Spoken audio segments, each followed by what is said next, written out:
paiet tas pusgads, nu pat mazāk kā pusgads, un ir tas izvērtējums.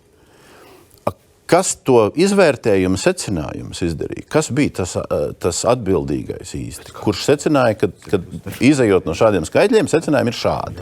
Un tālāk jādzīvot tā. Zemkopības ministrijas atbildīgie darbinieki kopā ar Latvijas valsts mežiem saņēma informāciju no Latvijas valsts mežiem un arī sagatavoja šo informatīvo ziņojumu. Mans jautājums drausmīgi primitīvs. Es datorā parādīšu, ja? Vēl nevar parādīt, var parādīt.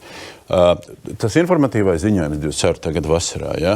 Tas ir no TAP portāla izkopēts, kā viņš tur stāv šobrīd, vēl šodien izkopēts, pa tiem rezultātiem. Un es paņemu tos datus, informāciju, skatāmies labā pusē to aplīti. Autors ir Kristaps Klauss. Viņš nestrādā Zemkopības ministrijā un Latvijas valsts mežos. Autors tam ziņojumam ir Klauss. Atbilde ir tāda, ka ļoti iespējams, ka viņi paņēmuši ir failus, uz kuriem es esmu sūtījis datus. Ja jūs skatāties, tur apakšā ir vesela rinda, kur ir atsauce uz manējiem datiem. Es viņus sūtīju, protams, arī sūtīju. Kaut ko uz kuru vārdu dokumentu viņi to ir darījuši, es nezinu. Tur tā, Bāzīte ir tā, ka biznesa regulē ministrija iznāk. Nē, dati tiek saņemti no nozares gan lauksaimniecībā, gan arī mežsaimniecībā. Nav šaubu.